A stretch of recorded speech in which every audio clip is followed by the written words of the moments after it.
The sun was slowly setting over the small, quiet village. Golden light touched the tops of the trees and made the river shine like melted gold. Birds were singing their last songs before nightfall, and the air smelled of fresh earth. In the middle of this village lived a young woman named Amina. She was known for her kindness and quiet strength. She helped her mother with daily chores, fetched water from the river, and cared for her younger siblings with gentle hands. Life had never been easy for Amina. Her family lived in a small mud house at the edge of the village. The roof sometimes leaked during the rainy season, and the floor was cold during winter nights. But even with these struggles, there was love inside that house. Her mother always found a way to make the little they had feel warm and safe. Her siblings laughed often, even when their stomachs weren't full. Amina grew up learning how to make the best of what she had. Every day started in almost the same way. She woke up before the sun, wrapped her scarf around her head, and walked with a clay pot to the river. The path was narrow, covered with soft sand, and the sound of the birds made the walk peaceful. Sometimes she would hum a soft tune to keep herself calm. She liked the quiet moments by the river, watching the water flow and feeling the cool breeze on her face. It was one of the few places where she could dream. Amina often dreamed of a simple future. She wanted to build a better house for her family. She wanted to learn to sew clothes and maybe open a small tailoring shop one day. Most of all, she wanted to live in peace. No fear, no worries, just laughter and love. But the world around her was changing. Lately, people in the village had been whispering. They whispered about strangers passing through the forests. They whispered about sounds at night, sounds that did not belong to the animals. The village, once full of children playing and women laughing by the river, had grown quiet. Families started keeping their doors closed after sunset. Fathers and brothers stood near the entrance of their homes with nervous eyes. Even the animals seemed uneasy at night. Amina did not fully understand everything that was happening, but she could feel the weight of fear in the air. Her mother often told her, "Stay close to home, Amina. The world outside isn't the same anymore." Amina nodded, but she still needed to fetch water every day. Without it, they could not cook or clean. And so, on one warm evening, she tied her scarf tightly, picked up her clay pot, and walked toward the river. The sun was lower than usual that day, painting the sky with shades of pink and orange. The air was still almost too quiet. Amina walked quickly, her eyes moving from tree to tree. She tried to tell herself it was just another evening, like all the others. But her heart was beating a little faster than normal. When she reached the riverbank, she placed the pot down gently and knelt to fill it with water. The water was cool against her hands. She took a deep breath, trying to calm the strange feeling inside her. The sound of the flowing river usually gave her peace, but today it felt different. It was as if the forest around her was holding its breath. Then she heard it. A soft rustling sound came from behind the bushes. At first she thought it might be a bird or a small animal, but the sound grew louder. Amina froze. She didn't dare to move. She slowly turned her head, her eyes scanning the shadows. And then she saw him. A man stepped out from behind the thick trees. His clothes were dusty and his eyes were sharp, serious. Amina's heart dropped. She didn't know who he was, but she knew he wasn't from the village. He carried something in his hand that made her blood run cold. Her hand started to shake. The clay pot slipped from her fingers and rolled onto the sand, spilling water. She wanted to run, but her legs felt heavy like stones. Her breath came out in small, quick gasps. The man didn't say anything at first. He just stood there looking at her. His face had no smile, no warmth. It was hard and tired, as if he had lived 100 lives in just a few years. Amina could see it in his eyes. They were the eyes of someone who had seen too much. In that moment, 1,000 thoughts ran through her head. She thought of her mother, probably cooking dinner and waiting for her to return. She thought of her siblings laughing inside their small house. She thought of the future she had dreamed of, the tailoring shop, the better house, the peaceful life. And she thought of how easily all of that could be taken away in an instant. But Amina had something inside her that even fear could not silence. Courage. It wasn't the loud kind of courage. It was quiet, hidden deep inside her, the kind that speaks when everything else is silent. Her voice trembled as she took a small step forward. "Please," she whispered, barely able to breathe. "Please don't harm me." The man didn't move. He was listening. She forced herself to keep talking. "If you don't, I will bear you strong children. I will not cause you trouble." The words came out of desperation, not choice. Amina didn't mean them in the way they sounded. She just wanted to say something, anything that would make him stop, something that would touch a part of him that still remembered what it meant to be human. The air between them was heavy. Time slowed. For a long moment, nothing happened. Then something unexpected occurred. His hand lowered slowly, almost unwillingly. His sharp expression softened just a little, like a cloud passing over the sun.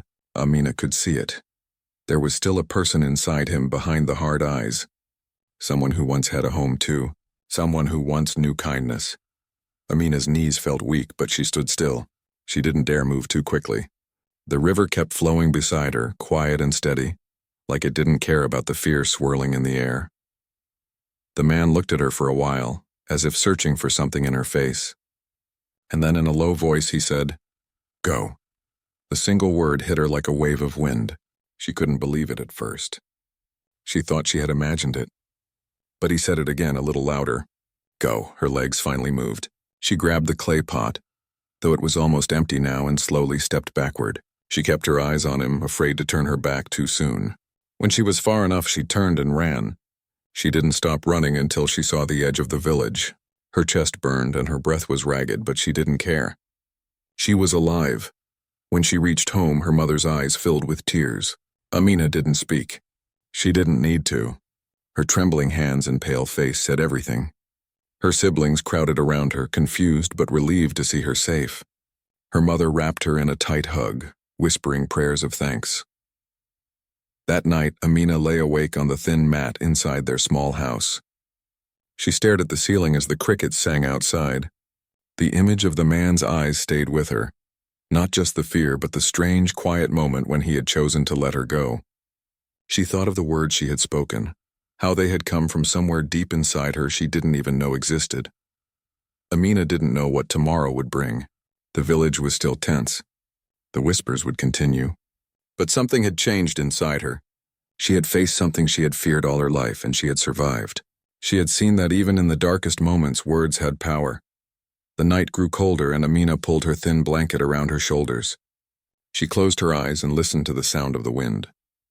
Tomorrow she would return to the river again, because life had to go on. And though her heart was still heavy, she carried something new inside her.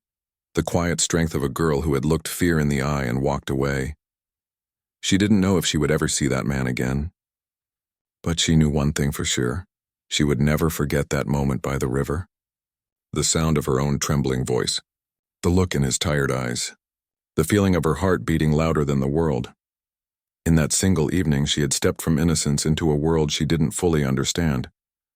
Yet she carried herself with courage, the kind that does not shout but whispers, "Keep going." And Amina did just that. She kept going. That night after the river incident, Amina could not sleep. The moonlight came through the cracks in the roof and made soft patterns on the floor. She lay still on her mat, listening to the quiet sounds of the night. The rustling leaves, the crickets, and the faraway calls of night birds. Her heart was still beating fast, though many hours had passed. She kept replaying the moment in her head. The cold look in the man's eyes, the silence that had wrapped around them, and the way his hand had finally lowered. She remembered the exact sound of her own trembling voice. She didn't know where she found the courage to speak those words. All she knew was that something inside her refused to give up. When the first light of morning entered the house, Amina sat up slowly. Her mother was already awake, heating water on the fire. The smell of smoke and warm tea filled the room. Her siblings were still sleeping, their faces peaceful, untouched by the fear she carried inside. Her mother looked at her with tired, knowing eyes. "You saw something," she said softly, not as a question but as a fact. Amina nodded. "I did." Her mother didn't ask more. Sometimes words were not needed. She walked over and placed her hand gently on Amina's head. That single touch made Amina's eyes fill with tears she had been holding back all night. She leaned into her mother's embrace and let the quiet comfort wash over her. The day moved slowly. People in the village went about their usual chores, but something in the air felt heavier than before. Rumors spread fast in small places. By the afternoon, Amina heard neighbors whispering about strangers near the river. She didn't say it was her. She just listened, sitting silently as the wind rustled through the mango trees. For the next few days, Amina tried to return to her normal routine. She went to the river again, but always with a friend. She walked faster than before and kept her eyes on the trees. The peaceful feeling she once loved about the river was gone. Still, she carried on because she had to. Life didn't stop even when fear lived in its shadow. Then one evening, as the sky turned deep blue, something changed. She saw the same man again. This time he was not hiding behind the trees. He was standing on the other side of the riverbank with a few others. Her heart gave a painful thump. For a moment she froze like a small bird caught in a sudden wind. But something was different. He was looking at her, but not in the same hard way as before. His face looked tired, almost sad. She didn't know why, but she felt it deep in her chest. Their eyes met for just a second before he turned and walked away with his group. That single glance stayed with her. She couldn't explain it, but it was as if he had remembered her words from that night. Words that had stopped something terrible from happening. A few days later, their village woke up to distant echoes. People gathered outside their homes, faces filled with worry. Amina could feel the fear spreading like cold air through the streets. Her mother held her siblings close. Father stood quietly listening.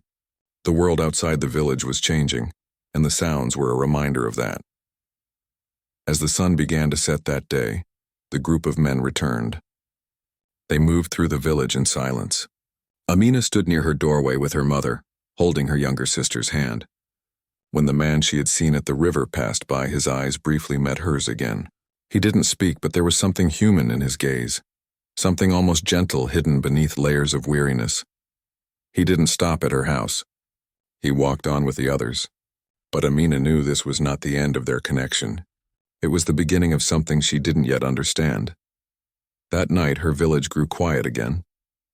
The stars above shone bright, uncaring about the worries below. Amina sat outside for a long time looking at the sky. Her thoughts were heavy but also strangely calm. She didn't know why she felt a pull toward the memory of that man. Maybe because in that moment by the river, she had seen a flicker of mercy. Weeks passed. The men came and went, but he always seemed to appear at the edge of her vision. Never too close, never too far. He didn't speak to her, but she always felt his eyes find hers for a brief second before disappearing again. One warm evening, everything changed. Amina was inside the house with her mother when she heard sudden movement outside.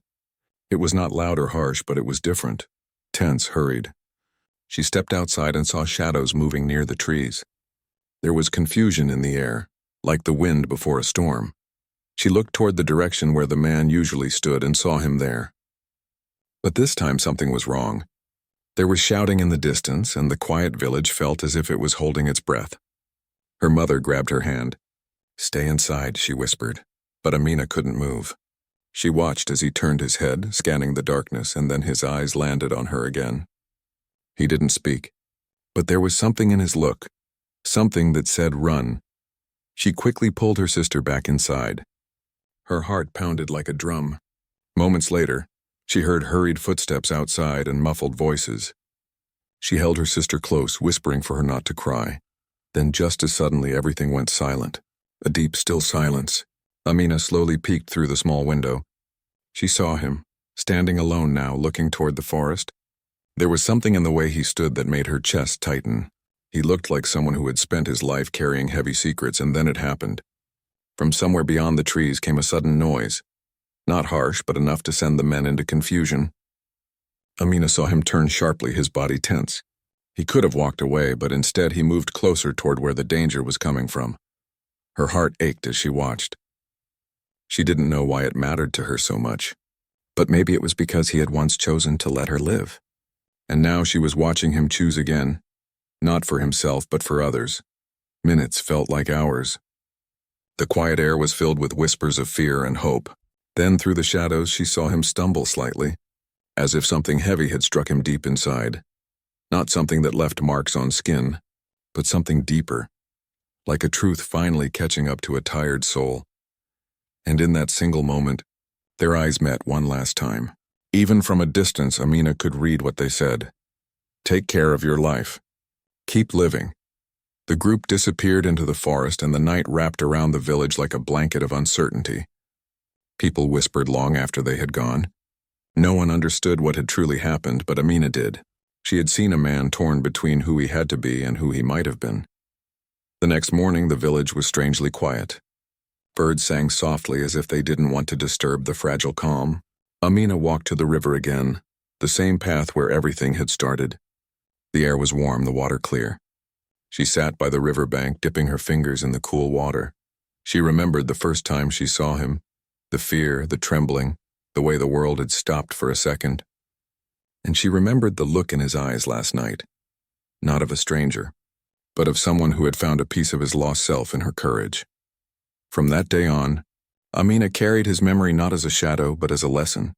A reminder that sometimes in the darkest moments, kindness can spark in the most unexpected places. She didn't tell many people about what had truly happened. Some things were too deep for words. Years later, when Amina had her own little tailoring shop and a house with strong walls, she often sat by the window at night and thought of that evening. Life had not been easy, but it had shaped her into someone strong. Someone who could face fear and still keep hope alive. She would tell her children stories of courage, not stories filled with sharp edges, but quiet, powerful stories of choosing to live. And though she never saw him again, his memory remained like a soft wind, reminding her of that fragile moment when mercy was chosen over cruelty. Amina learned that life does not always give clear answers, but it gives moments where choices shape everything. And in her story, it was a single sentence spoken by a frightened girl that changed two lives forever. Every time she passed the river, she whispered the same words again, not in fear this time, but in gratitude. She didn't know his name, but she remembered his eyes. And that was enough.